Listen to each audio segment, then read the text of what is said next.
Welcome to another Yarnspirations tutorial. My name is Brittany and I'm your host here today. I want to teach you how to crochet the Ice Cream Swirl crochet hat.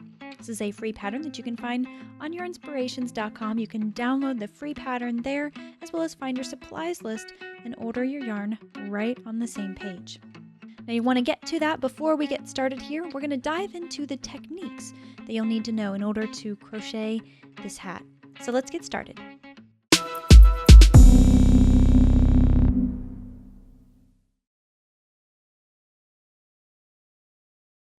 So here I am at the end of round number 1. That's where we're going to pick things up here so we can cover all of the techniques included in this adorable little hat.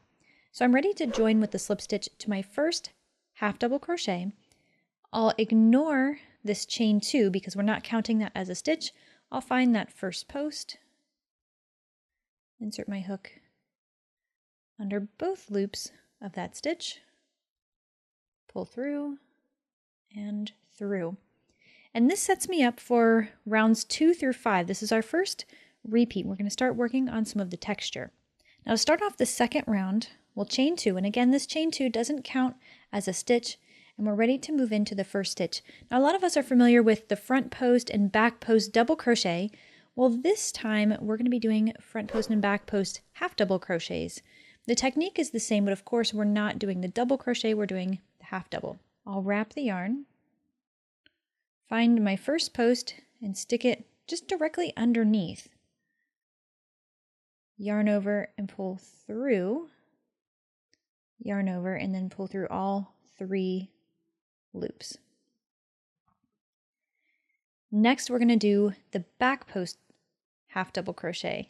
So I'll wrap the yarn and instead of coming in from kind of the front and going to the back and back out the front like we just did, we'll do the exact opposite of that. So keep your yarn over, hold on to it with your finger, stick your hook in from the back, and then catch the post like that. Then we can finish the stitch. So yarn over and pull through, then yarn over and pull through all 3. And then we'll simply repeat that all the way around.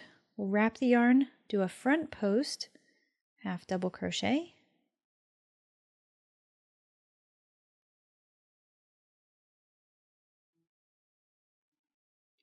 then wrap the yarn, do a back post, half double crochet.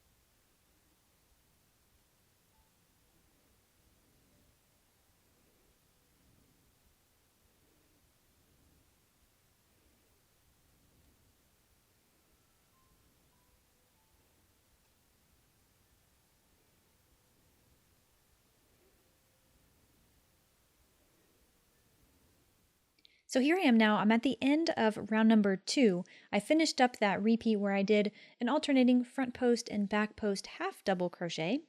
And as we get to the end of our round, we want to make sure that we're ending the way that we should. So because our first stitch here was a front post, then our last stitch, we need to make sure it's a back post.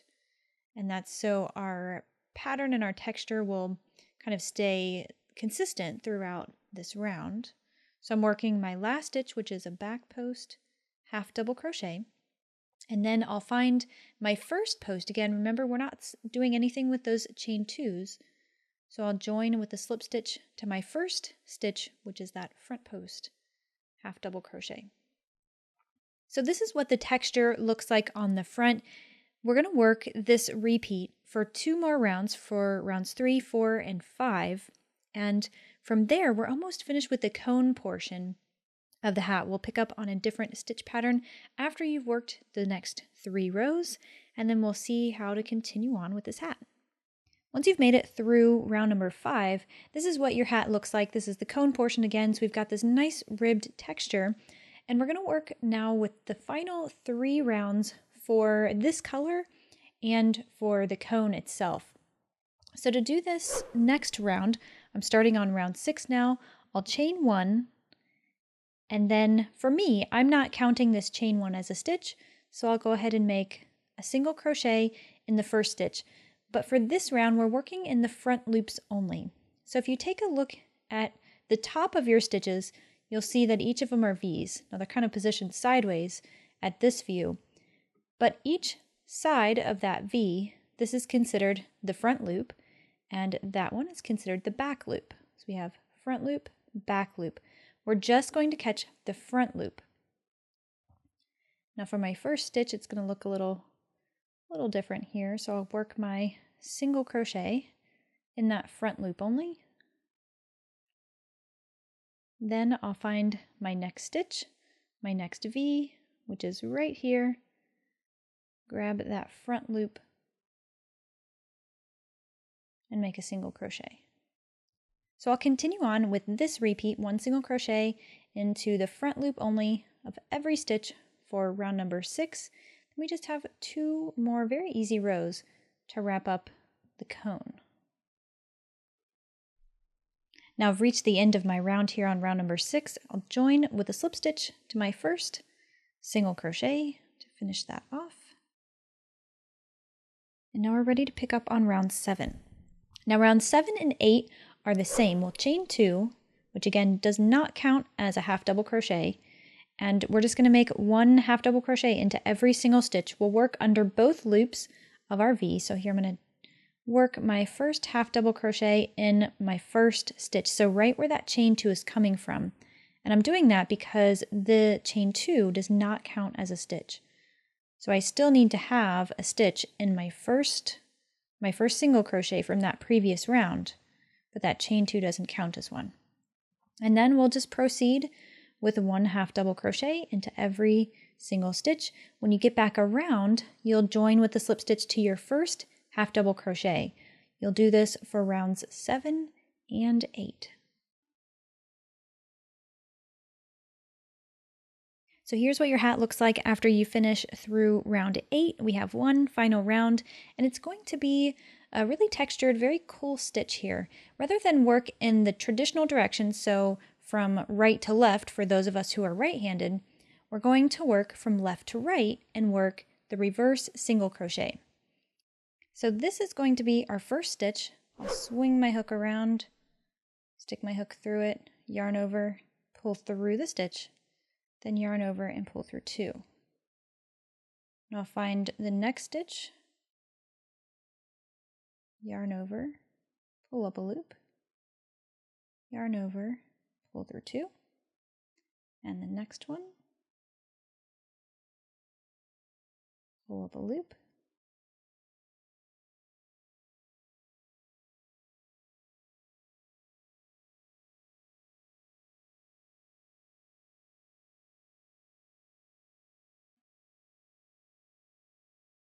so after you've worked that stitch a few times, you'll see the nice bumpy texture, and that's what we're going for. So we'll continue this stitch all the way around. We'll meet back up at the end. I'll show you where and how to join, and then we're going to fasten off this color and start working on the ice cream part, or the swirl part. All right, now once you've made it all the way around, find your first reverse single crochet. We're going to join with a slip stitch there, but I'll be honest, we kind of just have to wing it at this point. Since our stitches are backwards, they're a little harder to work into. We don't have that nice pretty V to work into like we normally do. So I'll just swing back around and stick my hook wherever I can. Typically, if you can grab those 2 loops up at the top, that's really your best bet. Then you'll just yarn over and pull through. It'll be nice and snug. And then we can fasten off.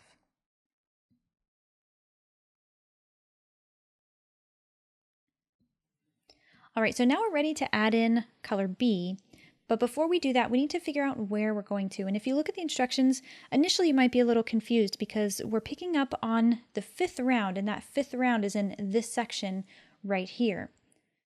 So you'll find this nice ridge, and that's where we left the back loops exposed in a previous round here. That's where we're going to join. To keep things consistent, I'm going to continue with this being the back of the work. So I'll really just eyeball it and grab one of those loops with my hook. Now I like to create a slip knot when I add on a new ball of yarn or a new color. So I'll do that and place it on my hook. We'll just pull that through and then chain 2. Now once again, this chain 2 does not count as a stitch. So I'll go ahead and half double crochet in that same back loop. And this will be my first stitch of the round. And from here, the repeat is really simple. We'll just make 1 half double crochet into each one of our back loops.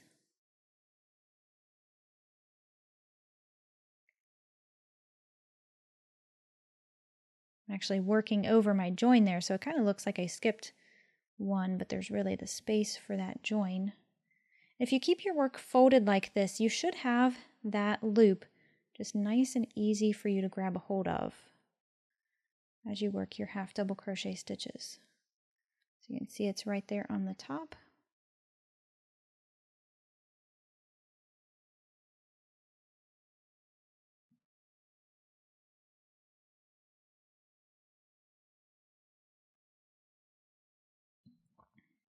Now when we get to the end of this round, we'll join with the slip stitch to our first half double crochet like we've been doing for some of the previous rounds.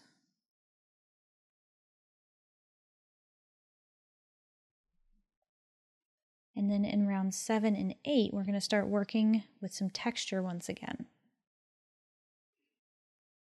Once you've finished up round number 6, your work should look something like this.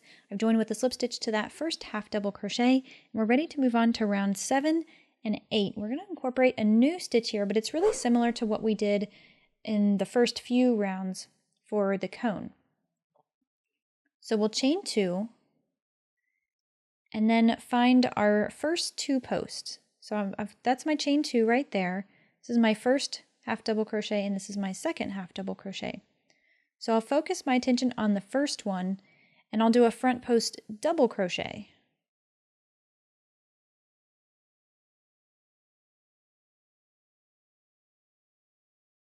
And we'll do that for the next stitch as well.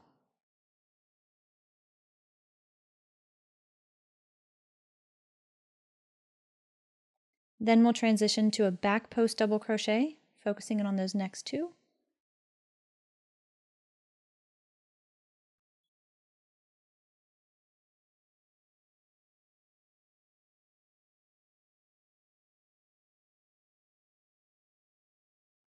And do that for the next stitch as well.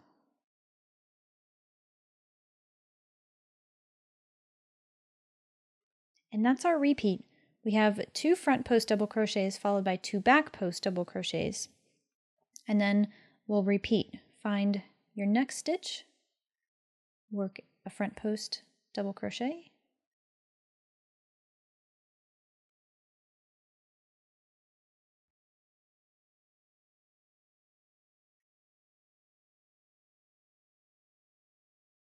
followed by 2 back post double crochets. We'll work this all the way around. When you're ready to start off the 8th round, we're going to shake things up just a little bit. We'll work with the same 2 stitches, the front post and back post double crochet, but we're going to change up the order or the repeat that we work them. So chain 2 to start things off. Then for the first stitch, we'll make a front post double crochet.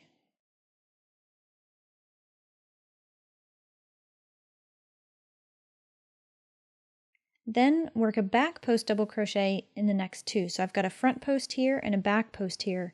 I'll work a back post double crochet for both of those.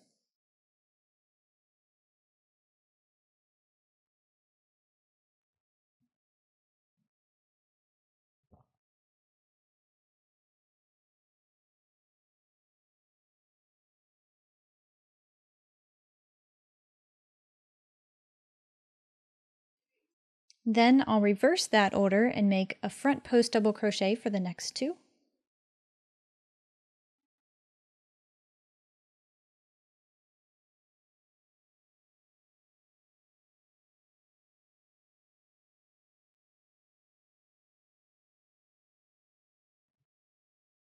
Then a back post double crochet for the next 2. And that little segment is our repeat. So we've just shifted, we're still working sets of 2, but we've shifted it over once. So from now on, until you get to the end of the round, we'll go ahead and work a front post in each of the next 2, followed by a back post double crochet in the next 2. So here's what your work looks like after the end of round number 8. I have one more stitch to make, and as the instructions say, I'll make a front post double crochet around my last stitch.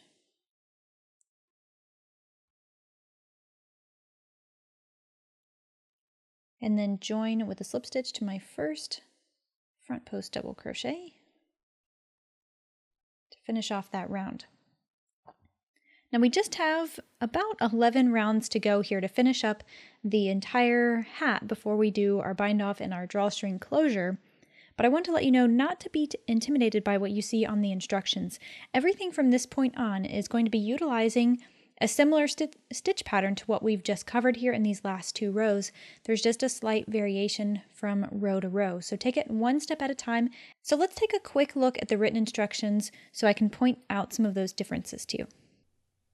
Up to this point, we've finished through the 8th round, so we're right here in our written instructions, and it looks like we have a ton to go, right? It looks really wordy and it looks really intimidating right here, so I want to let you know that you have the techniques you need to know to tackle the remaining 10 rounds. You've got the back post double crochet and the front post double crochet covered. The only thing we're doing here is we're changing the order in which we do those, so the repeat will be the same. We've been doing 2 front post alternating with 2 back post. That stitch repeat will stay the same. The difference will be at the beginning and the end of each round. So you want to follow your instructions closely, because here at the beginning it's going to tell you what you should do before that repeat. Then of course we see the asterisk there. That's how we know we've reached the repeat.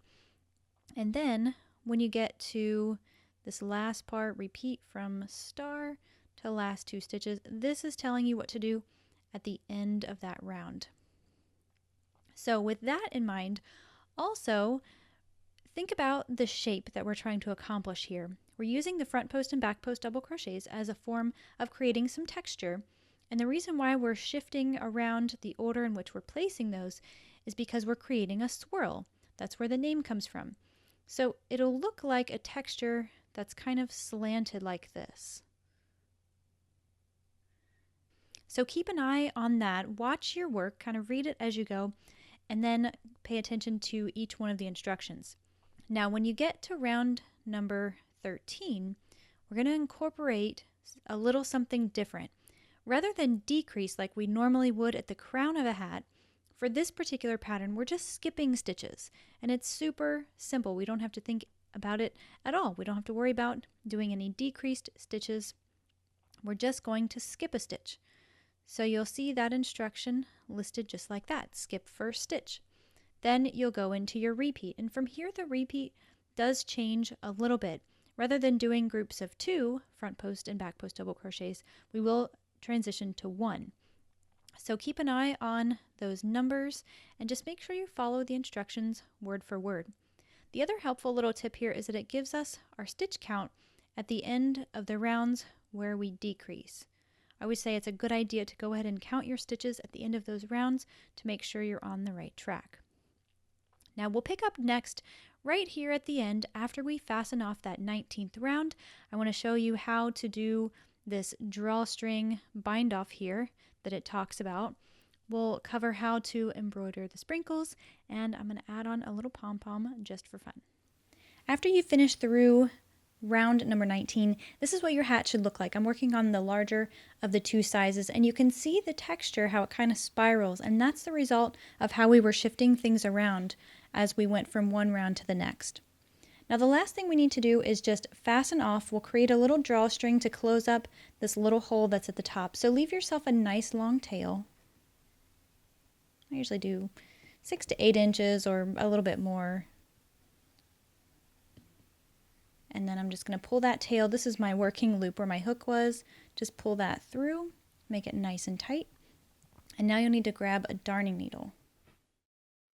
Okay, so thread that tail on your darning needle, and then we're just going to kind of weave back and forth. You can go every single stitch, and that's fine. You could skip 1, 2 in between. It's not a big, huge deal. So I'll run the needle under that first stitch, and I'm going to skip a stitch, so I'll go back out.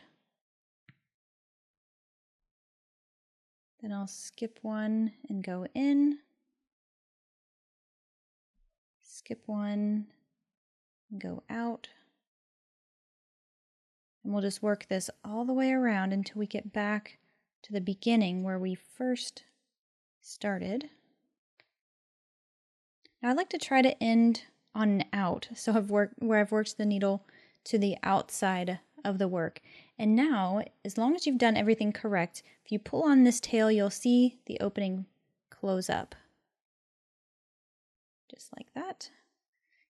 I usually try to pull that nice and tight and then reinforce it a little bit. I'll do so on the right side here, just 1 or 2 times going around that opening. And then what I'll do is take my darning needle and shove it in through the middle, and then I'll reinforce it some more on the inside. I don't want to do a whole lot of working around the outside here. I don't want to make the appearance, the texture, anything like that look different. So thread it through, and then it doesn't matter how pretty it looks from this side, we can just go around and around. We're reinforcing that opening, and we're weaving in our end at the same time. So once you get this nice and secure, all you need to do is trim it off. And of course, you'll have a couple more ends to weave in. I always like to do those on the wrong side of the work as well. And the last thing we'll talk about is how to add on some sprinkles. Now there's a couple different options with this hat. We can add some sprinkles to the outside, or we can add a pom-pom, or we could even do both if we really wanted to. So the next thing I want to do is embroider some sprinkles on this, and because I'm a huge fan of raspberry chocolate chip ice cream, I'm going to be adding some brown sprinkles to go with this raspberry looking color. And all I do here is cut a piece of yarn. Honestly, this is more than you need. This is about 6 inches. Really, you could get away with about 3 inches if you're short on yarn. But what you want to do is just thread that on your darning needle, and we're going to eyeball it. Just put it wherever you want, going from the inside out, and pull that through. And I'm steadying the tail here underneath so I don't pull it all the way through.